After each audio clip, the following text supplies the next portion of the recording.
Imagínate esto. Es la última vuelta del Gran Premio de Monza 2026 y Lando Norris ha liderado gran parte de la carrera. Sale de la curva 11 y entra a la recta principal a más de 300 km por hora. Pero, de repente, a mitad de la recta, su coche deja de acelerar. Es como si hubiera chocado contra una pared invisible. El motor sigue sonando, pero el coche no acelera más, por lo que Max Verstappen, que viene detrás, pasa volando a su lado con un sonido eléctrico agudo y gana la carrera. Pero, ¿qué pasó? ¿Se rompió el motor? ¿O tan solo se le acabó la batería? Pues sigue mirando, que de eso hablaremos en este video. Hola mis queridísimos amantes del motor, sean todos bienvenidos al canal y quiero decirles que se preparen, porque hoy no vamos a hablar de chismes ni de nada. Hoy vamos a ensuciarnos las manos y hablaremos de pura ingeniería de la buena, de esa que va a 300 km por hora.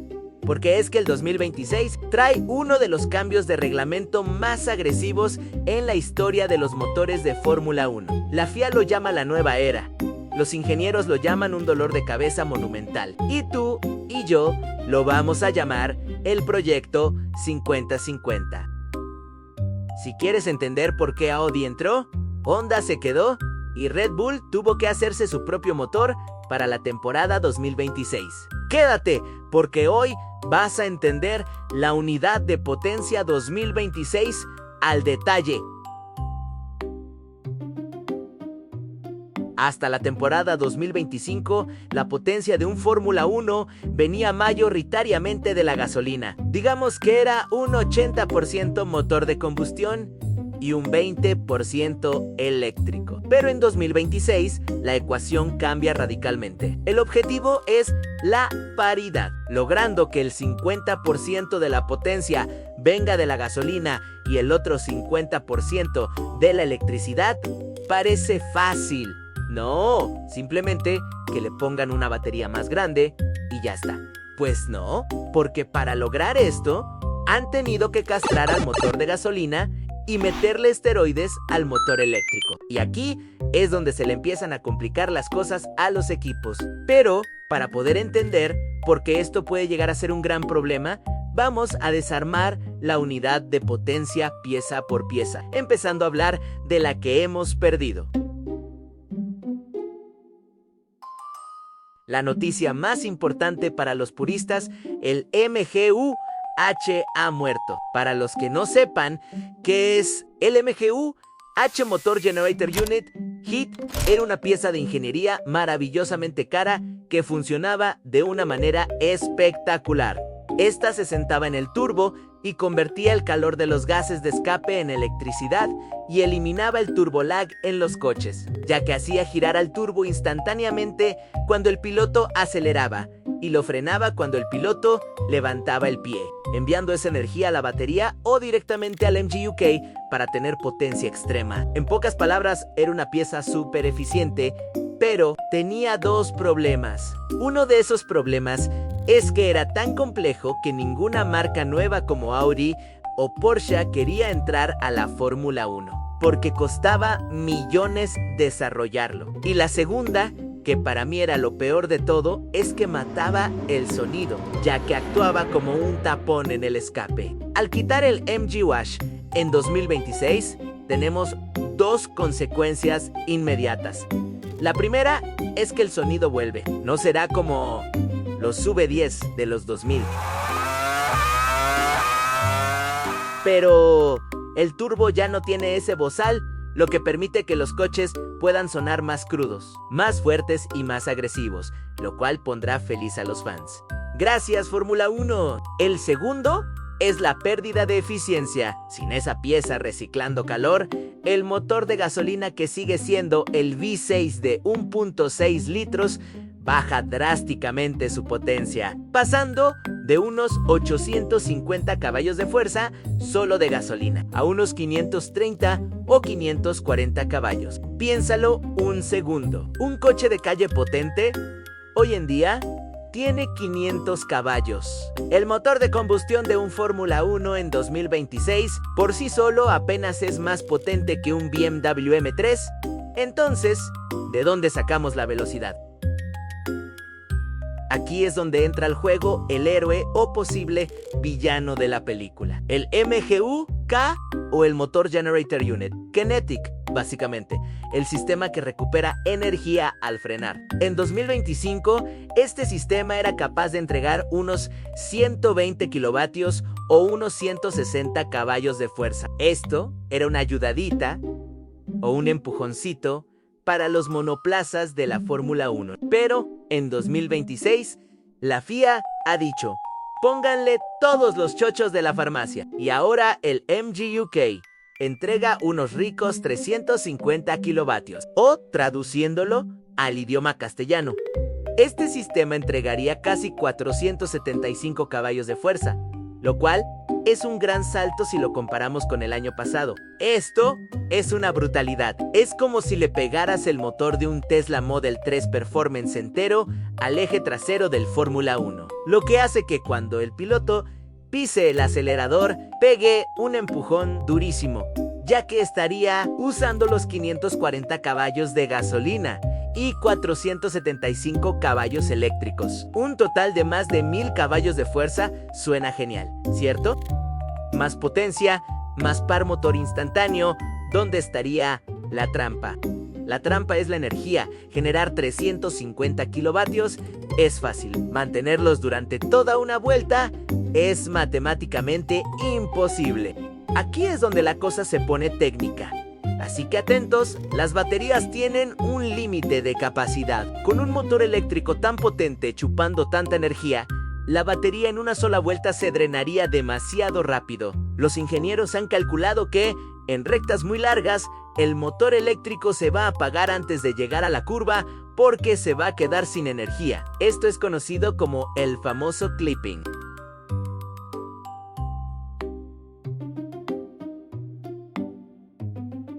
Imagínate la sensación para el piloto. Vas acelerando. El coche te pega al asiento con 1000 caballos y de repente a 300 kilómetros por hora. ¡Bam! Los 475 caballos eléctricos se cortan. Te quedas solo con un débil motor de gasolina mientras la resistencia del aire te frena. Por esto es que si el coche deja de acelerar en mitad de una recta, va a ser un desastre para las carreras. Para evitar que los monoplazas parezcan tortugas en las rectas, la FIA y los equipos tuvieron que encontrar varias soluciones. El modo X es una nueva forma para los coches acelerar con todo en las rectas, y es que este modo abre los alerones, tanto el de adelante como el de atrás, para cortar el aire y reducir el drag que este genera. El modo Z es la contraparte del modo X y este permite a los pilotos ajustar el coche para ser más rápidos en recta y tener agarre en las curvas. En pocas palabras, es como el DRS, pero un poco cambiado, ya que este modo se activa automáticamente según la fase de la vuelta, lo cual puede ser contraproducente, ya que si un coche va a 300 km por hora en una recta y al entrar a la curva no funciona, lo que sea que haga que la aerodinámica activa se cierre automáticamente. El coche no tendrá el drag suficiente para agarrar la curva, y si un monoplaza agarra una curva a esa velocidad sin carga aerodinámica que lo pegue al piso, es un accidente seguro. Pero bueno, la otra forma de solucionar este posible problema del MGU-K es la gestión de energía estratégica. Para esto los equipos y los pilotos tienen que sacar estrategias para poder saber cuándo ir a fondo o cuándo ahorrar la energía. Tendrán que decidir entre sí, gastan su batería para atacar o la guardan para defender. Por lo que es muy probable que veamos cómo los pilotos van a frenar antes de lo previsto, o cómo van a alargar las frenadas para poder generar más energía, y así lo que antes se podía ver como un error, ahora es simplemente estrategia para la carrera. Algo increíble, porque esto convierte a los pilotos de Fórmula 1 en los gestores de recursos más rápidos del mundo, ya que si van a 300 km por hora, no hay quien les gane. Ahora me imagino que te estás preguntando, cómo se adelanta ahora, ya que el DRS tradicional pierde fuerza porque todos van a ir con baja carga aerodinámica en las rectas. Y ahora, calma mi querido amante del motor, porque han añadido a la Fórmula 1 el Manual Override Mode, o mejor conocido como mamá. Sí, el acrónimo es MOM, por eso el chiste de mamá. Gracias, FIA. Y bueno, a lo mejor te preguntas, ¿cómo funciona? Pues va un poco así. Supongamos que eres un piloto de Fórmula 1. Vas en una recta persiguiendo a otro coche a menos de un segundo de ventaja, pues en ese momento activas a mamá para poder liberar potencia extra del motor eléctrico y así pasas al de adelante. Lo que hace el sistema es que te permite desbloquear la energía eléctrica durante más tiempo. Y así, mientras el coche de delante sufre el clipping y pierde potencia eléctrica a los 290 km por hora, tú, que vienes detrás, puedes seguir usando la potencia eléctrica hasta los 330 o 340 km por hora. Es literalmente como el DRS pero mejorado. Pasó de ser una ventaja aerodinámica a potencia bruta directo a las ruedas. Básicamente agregaron el nitro de Need for Speed a la Fórmula 1, pero de una manera eléctrica. Ahora las carreras van a ser una batalla de eficiencia. El coche que mejor regenere energía en las frenadas tendrá más balas para disparar en las rectas. Esto premiará a los ingenieros que consigan baterías más eficientes y sistemas de recuperación más agresivos. Entonces, para resumir el 2026, tenemos el proyecto 50-50, lo que se traduce a motores 50% gasolina y 50% eléctricos. Coches que van a sonar mucho mejor. Chao MGU, H te extrañaremos. Una potencia eléctrica bestial con motores de 475 caballos de fuerza y el peligro constante de quedarte sin energía a mitad de recta. Hay mucho escepticismo. Max Verstappen dijo hace tiempo que esto parecía conducir bajando marchas en recta, pero los equipos dicen que con la aerodinámica activa, los tiempos por vuelta serán apenas un poco más lentos que ahora, pero mucho más difíciles de conducir. Y eso, amigos, es lo que queremos. Coches difíciles para los mejores pilotos del mundo. Ahora, quiero leerte a ti. ¿Crees que el manual Override eléctrico será más emocionante que el DRS y si vamos a extrañar a los motores viejos?